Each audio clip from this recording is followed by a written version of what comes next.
Hello StarCraft fans, this is Falcon Paladin coming to you with yet another daily Legacy of the Void upload.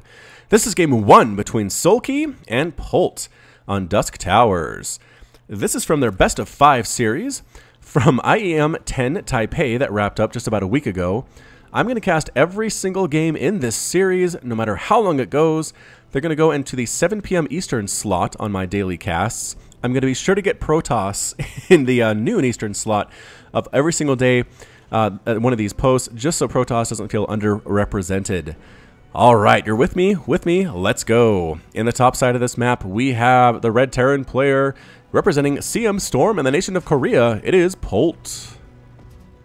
And then the bottom side of this map, we have the Blue Zerg player. You know him as Soulkey, playing for TCM Gaming and also representing Korea. So a ZVT between two of the best players on Earth. I'm so excited to bring this to you guys. It's going to be a good one. It's going to be a great one. And again, it's a best of 5. Could it be a 3-0 sweep by Soulkey? No, probably not, because Polt is just such a strong Terran player in a land where Terran players feel honestly a little underrepresented, a little underpowered. But you know what? Polt makes things happen, man. I believe in Polt. I believe in Soulkey. I could not put money on this series if you told me to put money on this series. I don't know, that didn't really work out, did it? Anyway, 15 hatch here for Soulkey, moving into an extractor, into a spawning pool. It looks like a standard 1-Rax expand from Polt. Really very safe to do unless you're going command center first, which again is good if you're going for a super macro build. And actually going for Marines. Yeah, I was going to say, in a previous cast of mine, I've seen Terran players kind of stop worrying about the Reaper. Sure, the Reaper does some harassment, it gets some scouting off, but you know what the Zerg player is going to do. It's really hard to get drone kills because the timings on the Queens and the Lings are so good, especially for a player of Soulkey's level and caliber, that just getting Marines, starting that bio count early, dealing with any Ling harassment that tries to come and kill you, can be the way to go. So feel free to copy Polt here. If your Reaper micro is not that great, look at this. Polt doesn't worry about Reaper micro and TVZ. Going for double refinery at the same time here. What's he planning on doing with that? Fully saturating them immediately, because again, Polt's timings are impeccable. APM over 300 for Soulkey, 270, over 300 now for Polt. And we'll have to see what he does with this here. I think obviously into a factory eventually, but from there, the sky's the limit. Metabolic boost on the way. Soulkey is planning on using these Lings to some extent in the early game. I don't see a Roach Warren quite yet. And there goes the factory for Polt.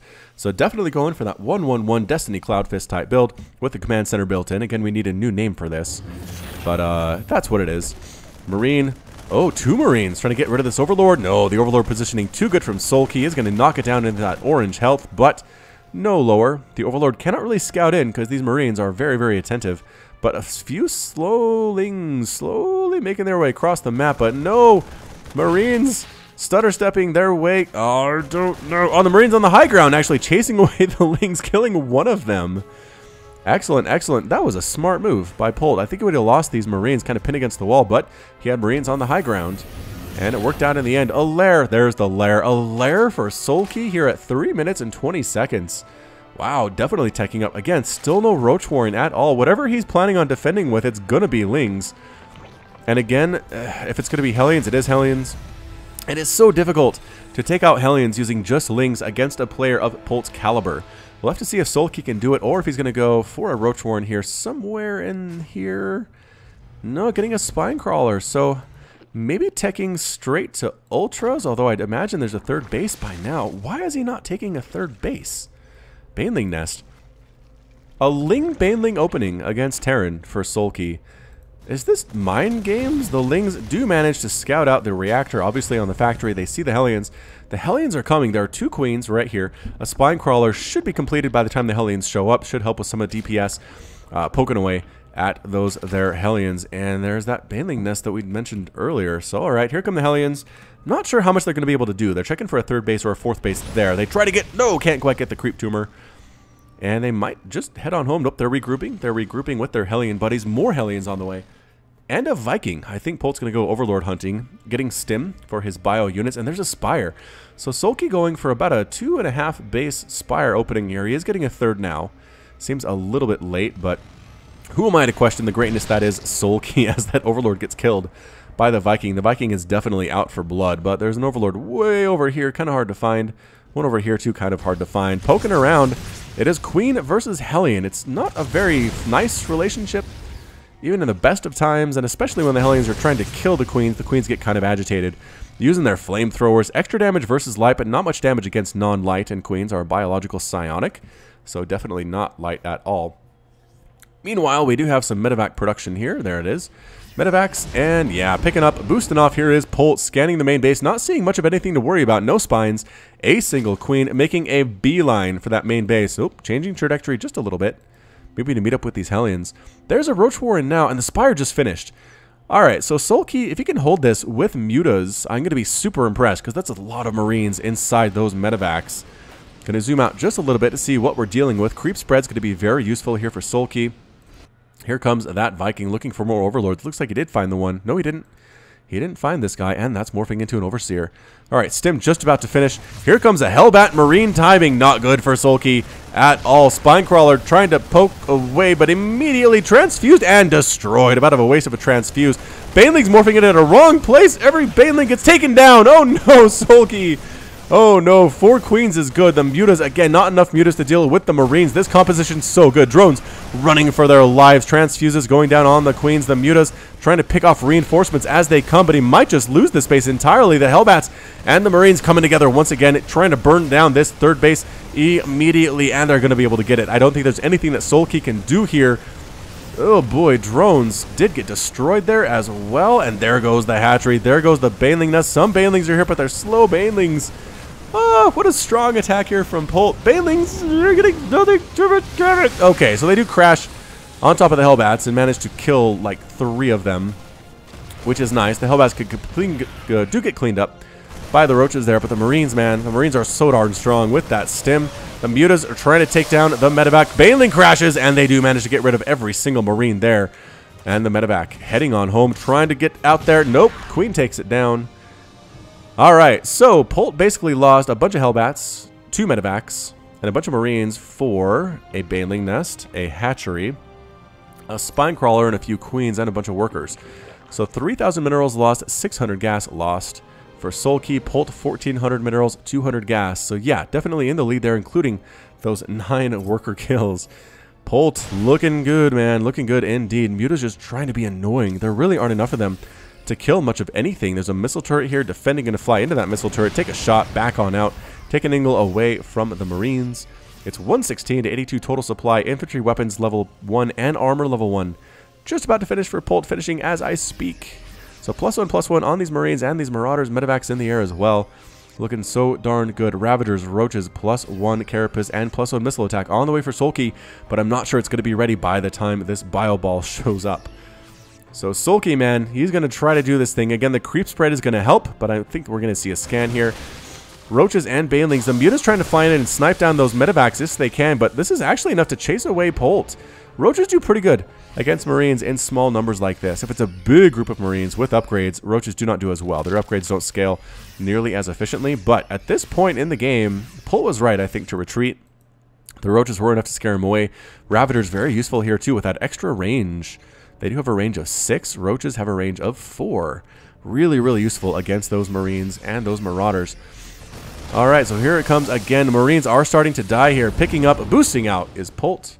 No thank you, it says. I want nothing to do with that. Spreading some Widow Mines all around the town.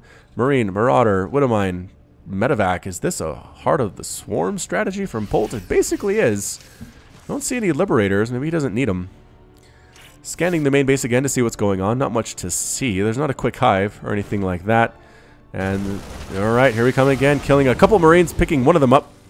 Actually, a bunch of them got picked up and run away again. Not really trying to drop. I'm kind of surprised at Polt. Really, with this frontal assault, allowing Soulkey to deal with it on a basis where he feels comfortable. Getting rid of that Widow Mine. Zerg players really struggle when you attack here and here and here at the same time. You know what I mean? Killing creep at the front. At the same time, assassinating workers everywhere that you can. But this fully frontal play from Polt, I just don't know that Soulkey's intimidated by it. It's 63 to 56 workers. But Polt hasn't really been able to bother Soulkey at all here for the last couple of minutes. Here comes the drop. Polt's going to try to make this work. Small group attacking at the front while dropping along this right side.